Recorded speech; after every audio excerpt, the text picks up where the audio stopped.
The folks at Marvel Studios are deft hands at stacking their films full of Easter eggs, secrets, and hidden references to your favorite comics and movies. From Iron Man to Doctor Strange, these films are layered explorations of a cinematic universe that never fails to surprise. Hardcore comic book fans know what to look out for, but sometimes even they can't catch everything. That's why you have us. Here are 10 Marvel movie Easter eggs that you never saw coming. Remember, if you want to see more lists like this, subscribe to our channel and make sure to join our notification squad. Now before we start, can you guess the movie title from these emojis? Stay tuned for the answer at the end of our video. Captain America Civil War. While you might expect the directors of Captain America Civil War to have a background in action films, Joe and Anthony Russo actually have their roots in comedy.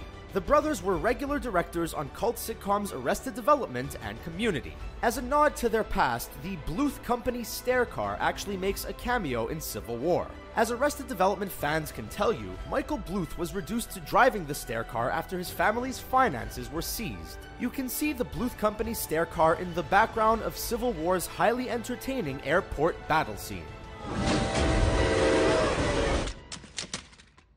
Ant-Man. In a deleted scene from Ant-Man, Darren Cross showcases the Yellow Jacket technology for a few potential buyers. One of those buyers has a distinct set of circles tattooed on his neck.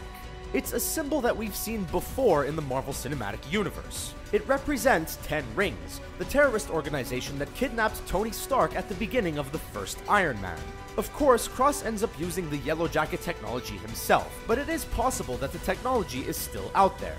Do you think Ant-Man will have any more tiny villains to face off against in the upcoming sequel? Let us know in the comments. Avengers Age of Ultron. When Bruce Banner transforms into the Hulk and starts wreaking havoc on the world, Iron Man has to bring out his Hulkbuster armor to stop him. But when Tony nicknames the armor Veronica, what is this referring to? Well, way back in The Incredible Hulk, Bruce Banner's love interest was Betty Ross from the comic books. As per the Archie comics template, Betty and Veronica are competing love interests for Bruce's affections. And where Betty is nice, Veronica, aka the Hulkbuster, is very, very mean. Alright, Jarvis, but it's only half done. Iron Man 3. When it came time to make the third Iron Man film, Robert Downey Jr. called on the services of his Kiss Kiss Bang Bang collaborator Shane Black, who also wrote action classics like Lethal Weapon, The Last Boy Scout, and The Long Kiss Goodnight. What do all 5 of these movies have in common? They're all set during the Christmas season. It's a signature move that even extended to his latest movie, The Nice Guys. That said, Black says he's done with Christmas from here on out, acknowledging that it's become a recognizable gimmick of his. What do you think? Does it hurt that we have at least one superhero movie to watch during the holidays?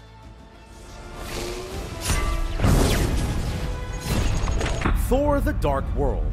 Dr. Selvig's blackboard is a real treasure chest of Easter eggs and references in Thor: The Dark World, but one of them sticks out more than the others. You can see 616 Universe written on the board in rather large letters. As comic fans will be able to tell you, this is a reference to the Marvel Multiverse, which contains both the universe of the Marvel Comics as well as that of the Marvel Cinematic Universe. Earth 616 is where the majority of mainstream Marvel comics take place, suggesting that the Dr. Selvig of the MCU, also known as Earth 1999-99, has knowledge of this parallel universe. Do you think the two worlds will ever meet? Let us know what you think in the comments.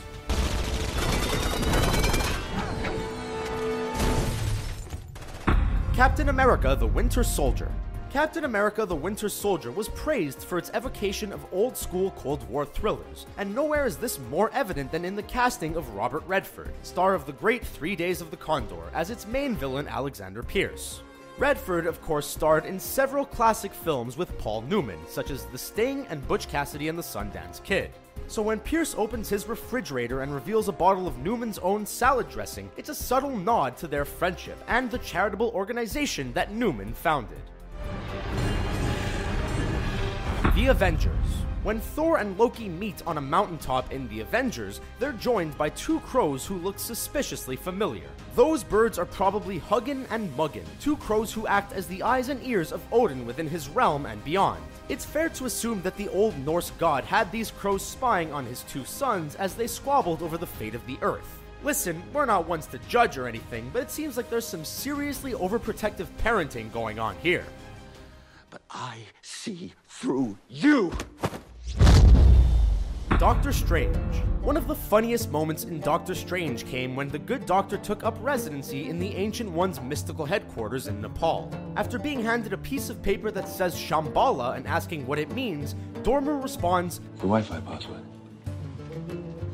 We're not savages. Of course, knowing Marvel, there may be more than meets the eye with this joke. It's actually a reference to a location in the famous Doctor Strange comic Into Shambhala, where the fate of humanity rests on Strange and his evolving moral code.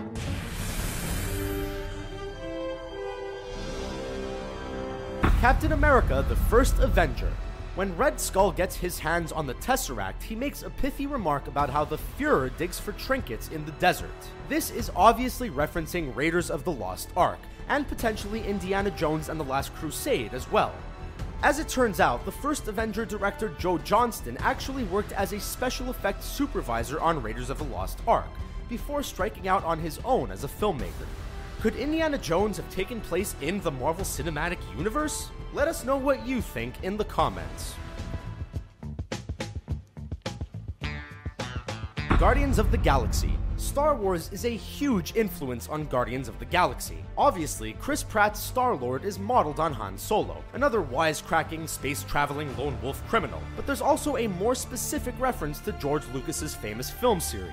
In an early scene of the film, Gamora slices the hand off of Groot while fighting him for the orb. This is just one example of movies within Marvel's Phase 2 that pay tribute to The Empire Strikes Back, in which Luke Skywalker loses his hand in battle with Darth Vader. Loki appears to chop off Thor's hand in The Dark World, while Iron Man takes off Aldrich Killian's hand in Iron Man 3. Well, there's our list for the day, but you're probably wondering the answer to the emoji challenge. Can you think of what it is? If you enjoyed this video, be sure to subscribe to our channel and join the notification squad so you know when we upload a new list just like this one. Thanks for watching.